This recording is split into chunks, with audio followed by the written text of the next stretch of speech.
नमस्कार, मैं हूं प्रतीक्षा मिश्रा और दिल्ली पुलिस दिस वीक में आपका स्वागत है। दिल्ली में ट्रैफिक की समस्या लगातार गंभीर होती जा रही है। सड़कों पर वाहनों की संख्या में तो बेहिसाब इजाफा हो ही रहा है। गैर जिम्मेदारी से ड्राइव करना भी इसका एक प्रमुख कारण है। बावजूद इसके ट्रैफिक पुलिस द्वारा हर संभव उपाय किए गए हैं ताकि राष्ट्रीय राजधानी में सड़कें सुरक्षित रहें और यात्रियों के आवागमन को सुगम बनाया जा सके। एक रिपोर्ट। दिल्ली में वाहनों की संख्या लगातार बढ़ती जा रही है। 2 पहिया वाहन हो या 4 पहिया, सभी प्रकार के वाहनों में ये बढ़ोतरी साफ तौर पर देखी जा सकती है। इससे दिन प्रतिदिन सड़कों पर ट्रैफिक का दबाव बढ़ता जा रहा है। ऐसे में यातायात का सुचारू एवं सुरक्षित परिचालन बहुत बड़ी चुनौती है।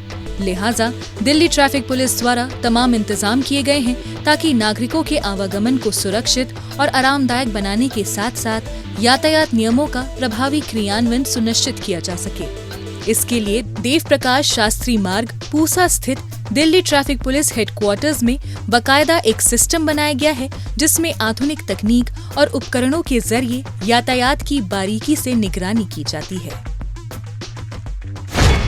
पहले लोगों के पास साइकिलें थी, मोटरसाइकिलें थी, अब उन्हीं के पास जो है 4 व्हीलर होगी। रोड वहीं की वहीं है।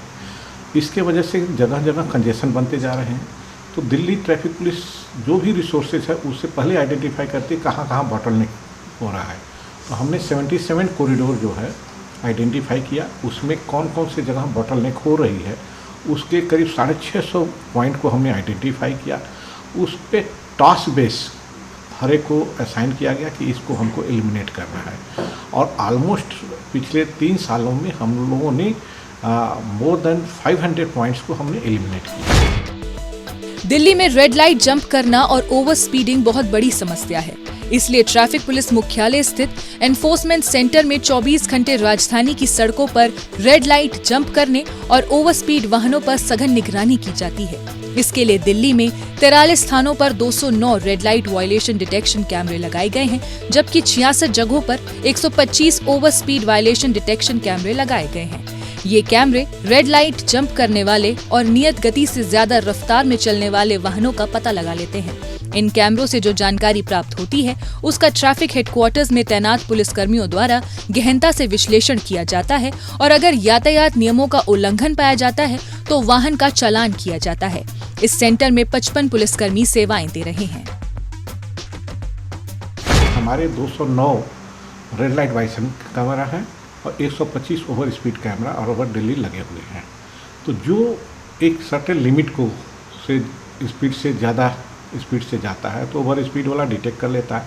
यहाँ पर जो लोग उसको वेरीफाई करते हैं कि रियल में वो गाड़ी का नंबर जो ऑटोमेटिकली पॉपअप कर रहा है और अल्फा न्यूमेरिक जो कन्वर्जन हो रहा है सही है कि नहीं, उसको वेरीफाई करके वो चालान तुरंत का तुरंत इशू कर देते हैं और बिना कांटेक्ट हुए उनके पास SMS के माध्यम से तुरंत ऑन द स्पॉट पता लग जाता है कि मैं वायलेट किया हूँ। उसी तरह से रेड लाइट का है कि अगर कि रेड लाइट कोई वायलेट करता है उसका red light violation camera detect करता है। यहाँ वेरीफाई होता है कि वहाँ पर जेब्रा मार्किंग पर है कि नहीं, जेब्रा मार्किंग से पहले रुका है या उसको क्रॉस करके रुका है, या रेड लाइट है उसी को क्रॉस ओवर कर दिया है। तो ये 2-3 फिनोमेना है जिसको मॉनिटर करता है, उसको वेरीफाई करता है और चालान करता है। दिल्ली में यातायात सुगम हो और यात्री सुरक्षित अपनी मंजिल पर पहुंच सके, इसके लिए ट्रैफिक पुलिस ने कई कदम उठाए हैं। इसके लिए जहां सड़कों पर बनने वाले बोटल नेक की पहचान कर उनको खत्म किया गया है, वहीं VMS यानी वेरिएबल मैसेज साइंस लगाए गए हैं, जिसके माध्यम से रोड यूजर्स को जरूरी जानकारी प्रदान की जाती है ताकि सड़कों पर जाम की समस्या पैदा न हो और यात्री आसानी से अपना सफर तय कर सकें। इतना ही नहीं, यातायात में हो रहे किसी भी व्यवधान के बारे में ट्रैफिक पुलिस हेल्पलाइन 1095 पर भी जानकारी दी जा सकती है। इसके साथ साथ ट्रैफिक सेंटिनल ऐप और दिल्ली पुलिस ऐप के माध्यम से यातायात संचालन में आ रही बाधा या वाहन आदि के बारे में कोई भी जानकारी या सूचना दी जा सकती है। ट्रैफिक पुलिस हेडक्वार्टर्स में 24 घंटे तैनात कर्मचारियों द्वारा उनका समाधान किया जाता है। जो हमारे पहले VMS थी वो 50 जंक्शन पर लगे थे, अभी हमने 46 पर और जोड़ा है तो ऑलमोस्ट 96 पॉइंट हो गए। तो हम डाइवर्जन के लिए भी जहाँ कहीं प्रोटेस्ट हो रहा है, जहाँ कहीं कुछ हो रहा है, तो हम सेंट्रली उसको ब्रॉडकास्ट कराते हैं कि इस पॉइंट पर प्रोटेस्ट होने वाला है, कंजेशन हो रहा है, वहाँ से डाइवर्जन ले लें। तो उससे क्या हो रहा है कि हमारा ट्रैफिक का स्मूथ फ्लो होता जा रहा है। सड़कों को सुरक्षित बनाने और रोड एक्सीडेंट में कमी लाने में क्रैश रिसर्च सेल अहम भूमिका निभाता है। सेल द्वारा जियो टैगिंग कर सड़कों पर दुर्घटना संभावित क्षेत्रों और ब्लैक स्पॉट्स की पहचान की जाती है। इसके साथ ही क्रैश रिसर्च सेल सड़कों पर वाहनों का दबाव कम करने, हादसों की संख्या कम करने और रोड सेफ्टी के लिए उठाने योग्य आवश्यक कदम के संबंधित सटीक सुझाव भी देता है, जिससे दिल्ली में सड़क दुर्घटनाओं पर अंकुश लगाने में सहायता मिलती है। ये सेल सरकार को भी बेहतर ट्रैफिक नियम बनाने के साथ साथ हादसों की दर कम करने के लिए बेहतर रोड इंफ्रास्ट्रक्चर तैयार करने में भी मदद करता है। क्रैश रिसर्च सेल दिल्ली में हो रही सड़क दुर्घटनाओं पर अपनी रिपोर्ट तैयार करता है, जिसमें सड़क दुर्घटनाओं की संख्या, सड़क दुर्घटनाओं में मृतकों और घायलों की तादाद और दुर्घटना के कारणों की विस्तृत जानकारी दी जाती है। साथ ही सड़क दुर्घटनाओं से जुड़ी साल भर की विस्तृत जानकारी को क्रैश रिसर्च सेल द्वारा रोड क्रैश इन दिल्ली नामक पुस्तक में भी वार्षिक आधार पर प्रकाशित किया जाता है। क्रैश रिसर्च सेल द्वारा दिए गए सुझावों और जानकारी की बदौलत दिल्ली में सड़क दुर्घटनाओं में होने वाली मौतों की संख्या में भी लगातार कमी आ रही है। इसके तहत जहां 2009 में सड़क दुर्घटना में मृतकों की संख्या 2325 थी, वहीं साल 2023 में ये घटकर 1432 रह गई है। क्रैश रिसर्च सेल का ऑब्जेक्टिव यही था कि हमको आइडेंटिफाई कर कहाँ एक्सीडेंट हो रहा है। हमारे 118 लोकेशन आइडेंटिफाई किए हैं जहाँ पर एक्सीडेंट वेरी फ्रिक्वेंटली होते हैं। उस 118 लोकेशन में से हमने कहा कि टॉप के 10 कौन है। उस टॉप के 10 को लेकर हमने टेबल टॉप एक्सरसाइज किया और ये आइडेंटिफाई के बहुत सारे 60% केसेज में देखा गया कि जस्ट छोटा सा कोर्स करेक्शन कर दिया, जैसे साइनेजेज है, वहाँ पर साइनेजेज नहीं है, कहाँ से हमको रोड क्रॉस करना है, कहाँ से हमारी स्टैंड है, बस का स्टैंड है, तो इस टाइप के साइनेजेज अगर कि हम प्रॉपरली लगा दें तो ये एक्सीडेंट कम हो जाती है। नियमों का पालन करने वाले रोड यूजर्स को दिल्ली ट्रैफिक पुलिस द्वारा प्रोत्साहित भी किया जाता है। इसके अंतर्गत की चेन प्रदान करने के साथ साथ नियमों के मुताबिक चलने वालों को पुरस्कार भी प्रदान किए जाते हैं, ताकि उन्हें उनकी जिम्मेदारी का एहसास कराया जा सके और अन्य लोगों को भी इससे प्रेरणा मिल सके। याद रखिए, यातायात नियम सदैव वाहन चालकों और पैदल यात्रियों की सुरक्षा और सुविधा को ध्यान में रखकर ही बनाए जाते हैं। अगर सभी रोड यूजर्स अनुशासित ढंग से यातायात नियमों का पालन करें तो दिल्ली में बढ़ती ट्रैफिक की समस्या को काफी हद तक कम किया जा सकता है।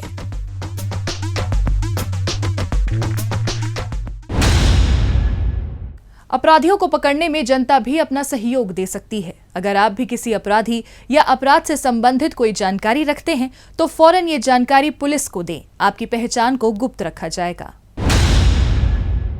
क्या आप जानते हैं 1 जुलाई 2024 से लागू होने वाली भारतीय न्याय संहिता 2023 की अधिसूचना होने के बाद अपराध की रिपोर्टिंग करना आसान हो जाएगा, क्योंकि शिकायतकर्ता इलेक्ट्रॉनिक संचार यानी EFIR के माध्यम से भी FIR दर्ज करवा सकते हैं। ये हैं नए भारत के नए कानून।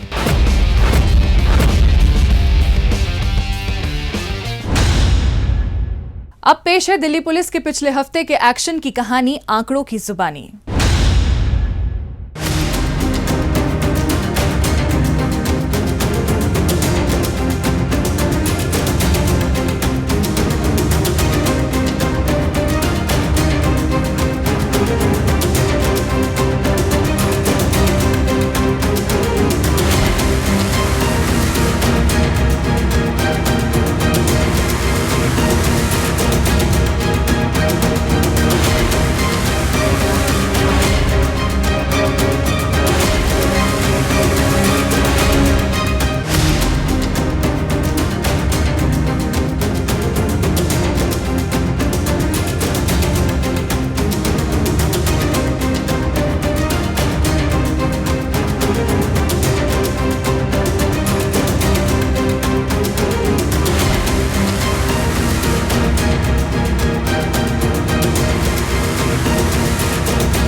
और अब डालते हैं एक नजर पिछले दिनों सुर्खियों में रही दिल्ली पुलिस की कुछ महत्वपूर्ण उपलब्धियों पर।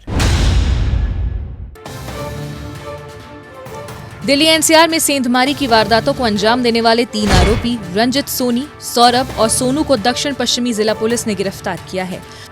हाल ही में इन्होंने सफदरजंग के 2 घरों को अपना निशाना बनाया था।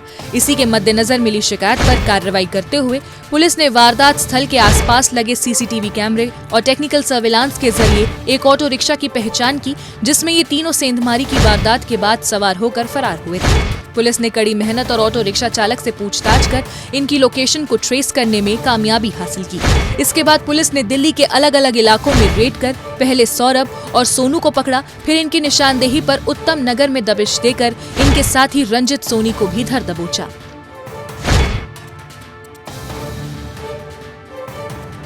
पूरे दिल्ली भर में ये रात भर ये चोरियां करते थे और अलग अलग ऑटोज़ में जाते थे और इनको पर दिन के जो ये लोगों को एसिमुलेट करते थे, इनकी पर दिन की रेट्स भी फिक्स थी।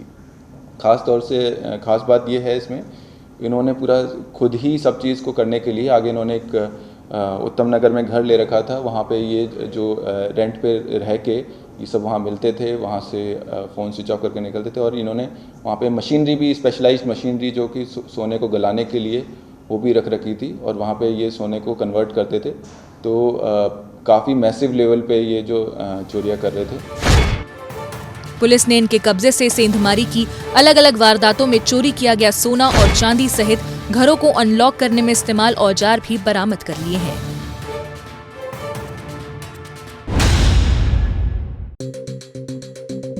दिल्ली पुलिस की आर्थिक अपराध इकाई ने नामी कंपनियों में जॉब लगाने के नाम पर ठगी करने वाले गैंग का भंडाफोड़ किया है। इस सिलसिले में पुलिस ने 3 महिलाओं सहित 4 आरोपियों को दबोचा है। इन्होंने दिल्ली और एनसीआर में प्लेसमेंट एजेंसी स्थापित कर रखी थी। वहां से लोगों को कॉल करके ये दिल्ली मेट्रो सहित कई नामी कंपनियों में जॉब लगाने का झांसा दिया करते थे। झांसे में फंसे लोगों से ये फॉर्मेलिटीज के नाम पर पैसे लिया करते थे। रुपए मिलने के बाद ये उनके फोन उठाना बंद कर देते थे। इनके द्वारा ठगे कई लोगों ने आर्थिक अपराध इकाई में अपनी शिकायत दर्ज कराई थी। इसी पर कार्रवाई करते हुए पुलिस ने गहन छानबीन और टेक्निकल सर्विलांस के जरिए इनके ठिकाने का पता निकाला और वहां रेड कर इन्हें दबोच लिया। ये लोग एक डिजी रिक्रूटर्स के नाम से एजेंसी चलाते थे, पहले नेहरू प्लेस में और अभी रिसेंटली इन्होंने शिफ्ट किया था गाज़ियाबाद कौशाम्बी में।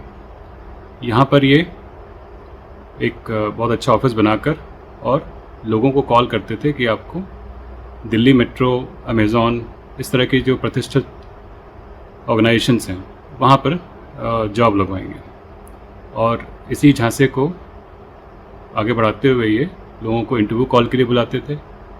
तो रजिस्ट्रेशन, इंटरव्यू कॉल इत्यादि के नाम पर ये लोगों से पैसे हट लेते थे और बाद में इनका फ़ोन नहीं उठाते थे। 3-4 महीने एक जगह से ऑपरेट करने के बाद ये गायब हो जाते थे। पुलिस अब इनके अन्य साथियों की धरपकड़ में लग गई है। दिल्ली पुलिस की क्राइम ब्रांच ने उस्मानपुर इलाके में हुई संजय नाम के शख्स की ब्लाइंड मर्डर केस की गुत्थी को सुलझा लिया है। इस सिलसिले में पुलिस ने 2 आरोपी सुमित और दीपक पर शिकंजा कस दिया है। मृतक और आरोपी पड़ोसी थे। इनकी आपस में दुश्मनी भी चल रही थी। हाल ही में मृतक के भाई ने सुमित की पिटाई कर दी थी। इसी का बदला लेने के लिए सुमित और दीपक ने संजय को उस वक्त गोली मार दी जब वो बाइक पर सवार होकर उस्मानपुर इलाके से जा रहा था। जांच पड़ताल में लगी क्राइम ब्रांच को अपने इन्फॉर्मर से सूचना मिली कि संजय की हत्या में शामिल आरोपी दीपक और सुमित जग प्रवेश वर्मा अस्पताल के पास मौजूद है। पुलिस टीम ने फौरन वहां रेड की और इन्हें दबोच लिया।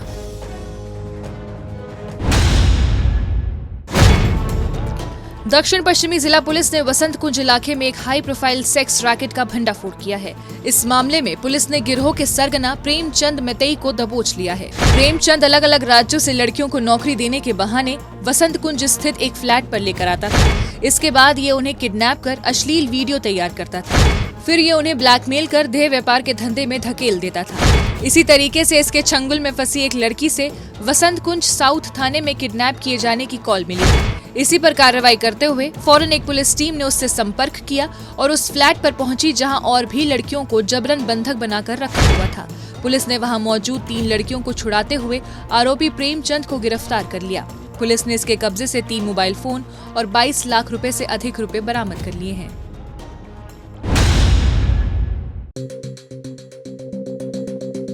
शहादरा जिले के स्पेशल स्टाफ की टीम ने एक शातिर अपराधी फारूक को गिरफ्तार करने में कामयाबी हासिल की है। आरोपी अवैध हथियारों की तस्करी और चोरी के मोबाइल फोन की खरीद फरोख्त के अनेक मामलों में शामिल रहा है। इस पर दिल्ली के अलग अलग पुलिस थानों में 24 आपराधिक मामले दर्ज हैं। स्पेशल स्टाफ की टीम को गुप्त सूचना मिली थी कि अवैध हथियार तस्करी में शामिल एक शख्स ओल्ड सीमापुरी इलाके में मौजूद है। इस आधार पर पुलिस ने वहां ट्रैप लगाकर आरोपी को गिरफ्तार कर लिया।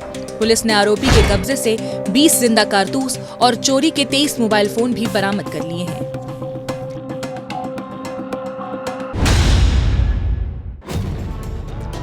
उत्तरी जिला पुलिस ने चोरों के कुख्यात गिरोह का पर्दाफाश करते हुए पूजा नाम की एक महिला समेत 3 आरोपी रोहित और अक्षय को गिरफ्तार किया है।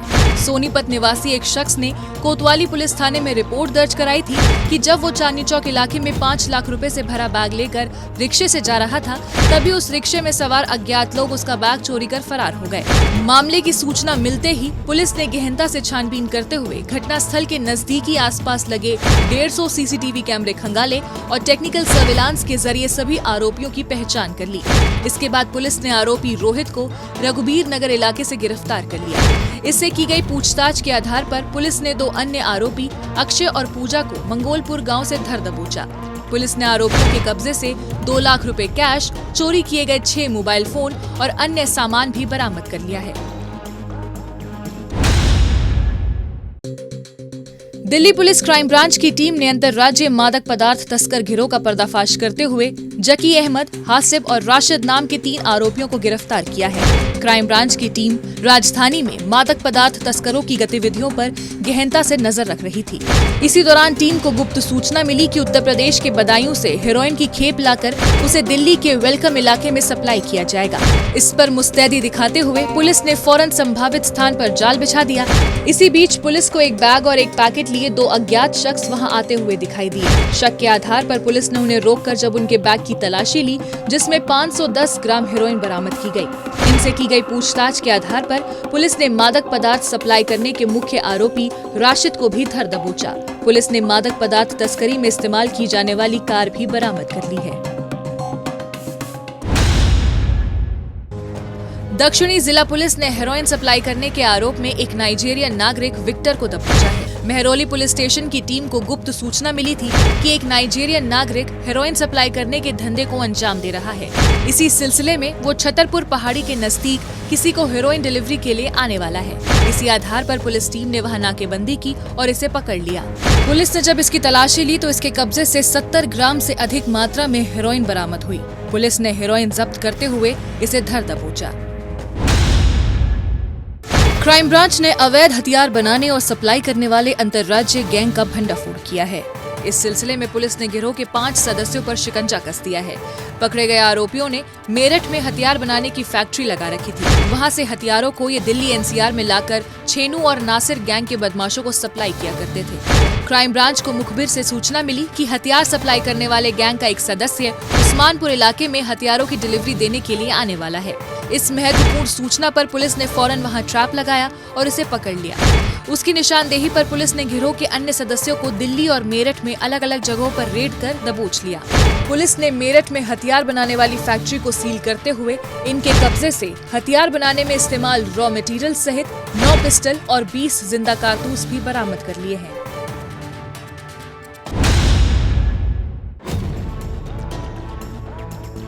मध्य जिला के स्पेशल स्टाफ की टीम ने चोरी और झपटमारी के आरोपी नरेश को गिरफ्तार किया है।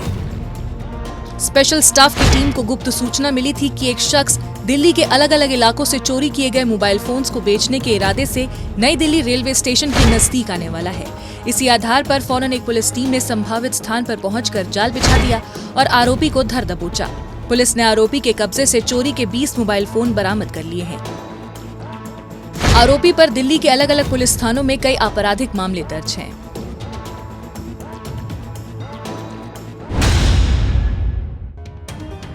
मादक पदार्थ तस्करी करने वाले 2 विदेशी नागरिकों को क्राइम ब्रांच ने सलाखों के पीछे पहुंचा दिया है। पुलिस ने इनके कब्जे से 31 ग्राम MDMA बरामद कर ली है, जिसकी कीमत 10 लाख रुपए आकी गई है। पकड़े गए आरोपी 7 साल पहले टूरिस्ट वीजा पर भारत आए थे और वीजा अवधि समाप्त होने के बाद वापस अपने देश नहीं लौटे। जल्दी पैसा कमाने के लिए ये ड्रग सप्लाई के धंधे को अंजाम देने लगे। ऐसे ही एक रोज जब ये निहाल विहार इलाके के चंदर विहार में ड्रग सप्लाई करने के लिए आने वाले थे तो पुलिस को इसकी भनक लग गई। फौरन पुलिस ने वहां जाल बिछाया और दोनों को दबोच लिया।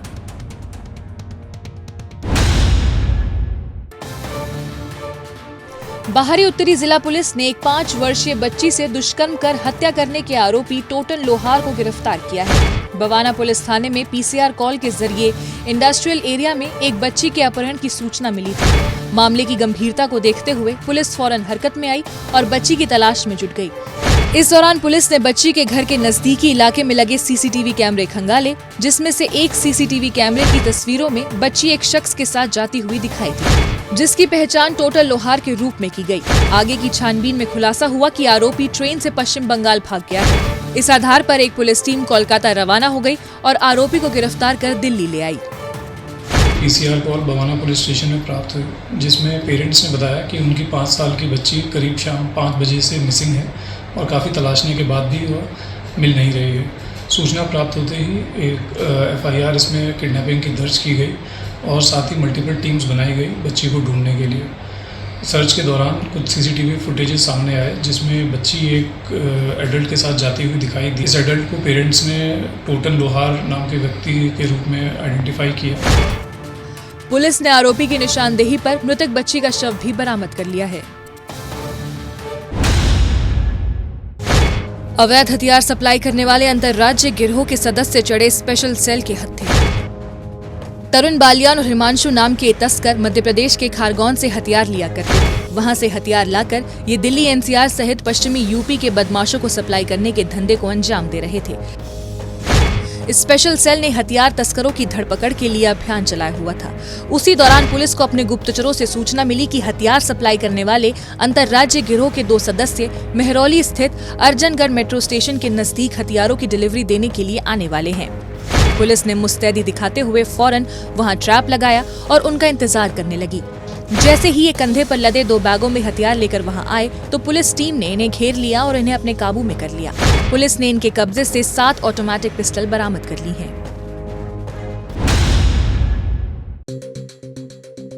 स्पेशल सेल के IFSO यूनिट ने ठगी करने वाले गिरोह का भंडाफोड़ करते हुए गिरोह के मास्टरमाइंड निशांत सहित 7 आरोपियों को गिरफ्तार किया है। ये लोगों को कॉल कर खुद को अलग अलग सरकारी एजेंसियों का अधिकारी बताते और कॉल पर ही ये लोगों को बीमा कंपनियों में निवेश की गई रकम को दिलाने का झांसा देते।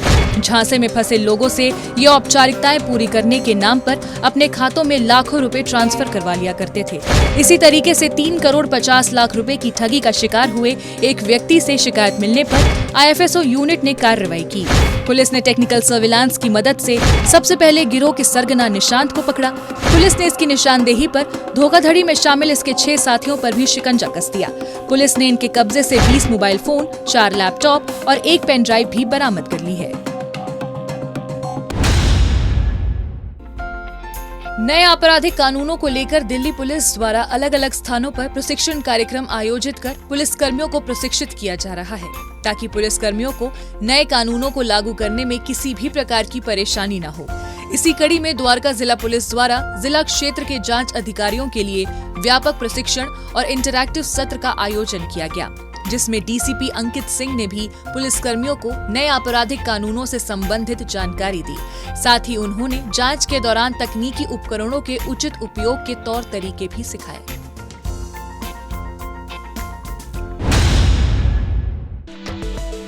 द्वारका जिला पुलिस ने दीनदयाल उपाध्याय कॉलेज में महिला सशक्तिकरण व साइबर सुरक्षा जागरूकता कार्यक्रम का आयोजन किया। इसमें 500 छात्राओं को आत्मरक्षा के गुर सिखाने के साथ साथ साइबर सुरक्षा और सोशल मीडिया के बारे में विस्तार से जानकारी दी गई। इस दौरान छात्राओं को किसी भी आपातकालीन स्थिति से निपटने के लिए जूडो कराटे की ट्रेनिंग भी दी गई। इसके साथ ही पुलिस अधिकारियों ने सभी छात्राओं को महिला सुरक्षा से जुड़े कानूनों से संबंधित जरूरी जानकारी दी और प्रशिक्षण प्राप्त करने वाली छात्राओं को प्रमाण पत्र भी प्रदान किए। दिल्ली पुलिस दिस वीक में आज बस इतना ही। अगले हफ्ते दिल्ली पुलिस की कुछ और ताज़ा तरीन खबरों के साथ हम फिर होंगे हाजिर। लेकिन आपको हमारा ये कार्यक्रम कैसा लगा, कमेंट बॉक्स में अपनी राय लिखकर हमें जरूर बताएं। नमस्कार।